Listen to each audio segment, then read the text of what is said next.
Once again, your eyes do not deceive you. We're back for the second interview on the final day of 0 to 3's annual conference. Annual conference live, bringing exclusive conversations with important figures in early childhood. And let me tell you, we've got two very, very important people in early childhood and in 0 to 3.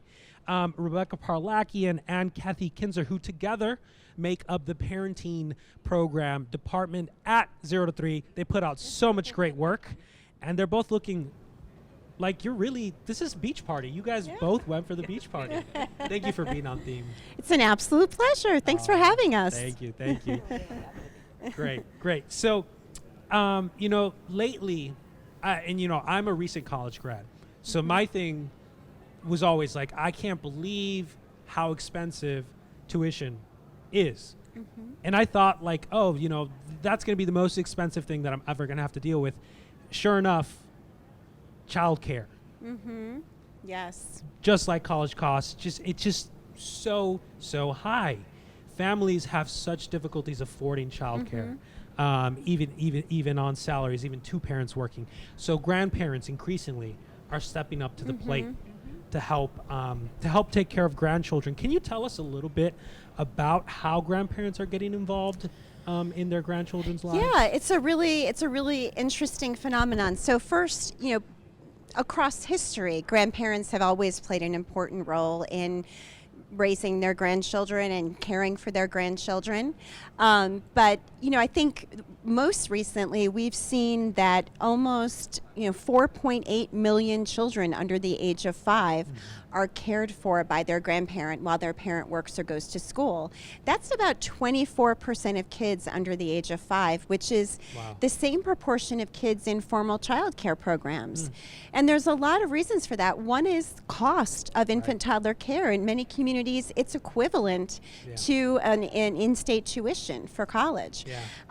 So first of all, infant toddler care is really expensive. Second of all, infant toddler care is the most scarce care at the community level.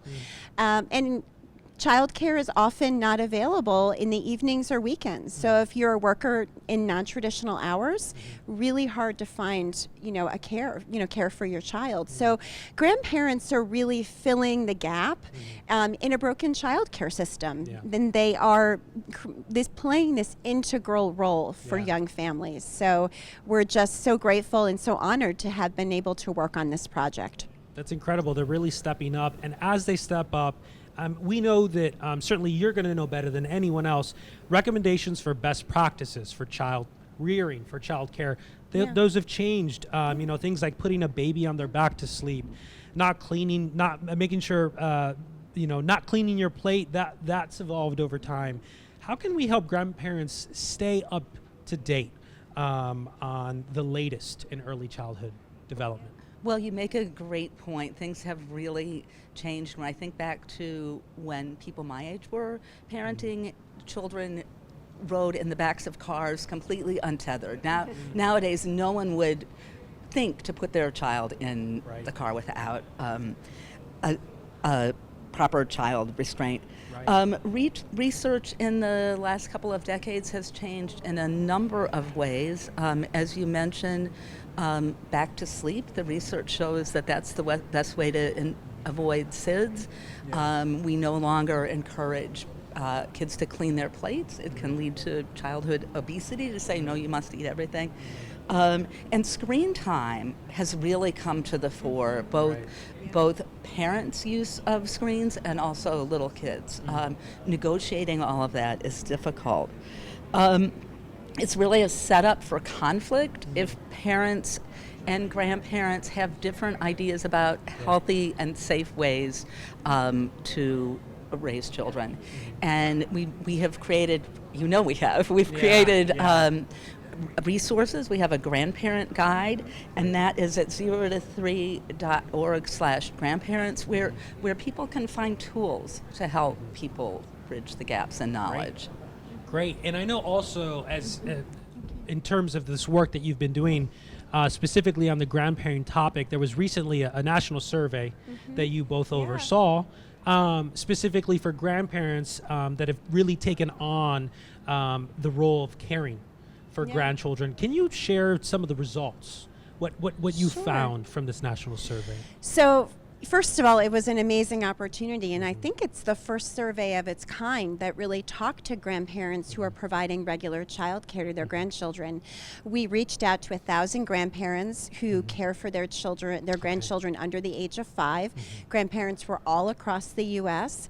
And, the least surprising finding was that 98% of grandparents said they love being a grandparent, and 94% of grandparents were really happy about being that role of care provider for their grandchild. What was a little surprising is that 80% of grandparents didn't receive financial compensation for the time they spent caregiving.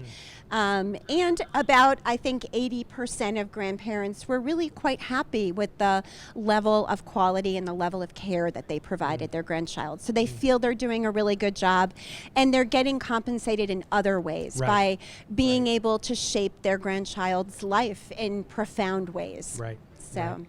And so a couple times now you've spoken to a couple of challenges that grandparents face. One, certainly the quality of care that's being given perhaps isn't being matched with monetary compensation, but also some differences in opinion about child rearing practices. What are some other challenges that the survey has shown grandparents and families face when they're both sharing the care of children? I think it's really a matter of balancing the needs of all of the family members. One of the things that we forget is how young first-time grandparents are. The average age is 52. So when we were designing graphics, we took out all of the walkers and all of the canes because it's a very young audience that we're talking to. Right. A quarter of our people surveyed were still working. Only 1/4 retired. So a lot of grandparents are quite busy. 2 of 5 grandparents we surveyed say it's tiring, and 1 of 5 say it's stressful. So figuring out how to make it easiest for everybody is important. We also need to figure out how parents and grandparents figure out how to navigate who's in charge. It's normal to disagree on all aspects of child caring, and so you have to talk early, sort of about what your non-negotiables are, and how decisions will be made. Talk early and talk often because things change as everybody gets older. Right, right. So talking early and talking often, that's a sort of a good way to handle what might sometimes arise when there are differences of opinion in multi-generational care families. We've developed a couple of resources that support families through that process. So we actually have a resource that gives young families topics to raise with grandparents as they're setting up the arrangements. So what hours, what days, what do we want to do about napping, feeding, screen time, and just kind of scaffolds parents and grandparents through that initial planning conversation. And then we have another tool that really supports grandparents and parents working through conflicts that arise, because families are complicated. Raising kids is complicated, and conflict is normal, but it's how we manage that conflict that really makes the difference. Great. What do you think that early childhood professionals and family organizations that are serving families, what can they do to best meet the needs of grandparents and families that are sharing their care? So I think there's a couple of things that we can do. I think first of all, we should be designing multi-generational programming. Programming and experiences that engage children, parents, and grandparents. And this programming can kind of provide guidance around having exactly these kinds of discussions. It can provide guidance around changes in caregiving practices, and it can just be opportunities for families to connect and experience fun together.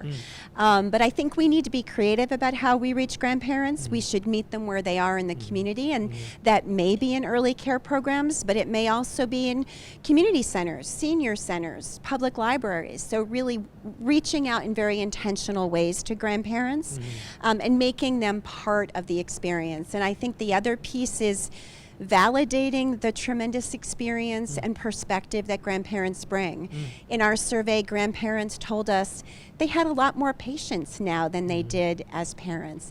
They had the time. They realized that, you know, kind of not to sweat the small stuff as much. So they're bringing this beautiful perspective that parents who are kind of stuck in the day-to-day, we might forget. So I think really, you know, validating what grandparents bring is so critical. Sounds like a lot of wisdom. Yes, A lot of wisdom. absolutely, absolutely. Great. Well, thank you both. If, you know, where can people go to find more information and resources related to grandparents that are in these critical roles of helping parents care for children? Where can they go for more information? Well, your first stop can be 0to3.org/grandparents. And if you want to read more about our survey, you can go to 0to3.org/grandparent survey. Perfect. Thank you both again Thank for joining you. me today. Pleasure. Thanks. Thank you. Great. And to our viewers at home, thank you so much for joining us. We've got so many more great conversations coming your way. Make sure to tune in at 0to3.org/AC Live.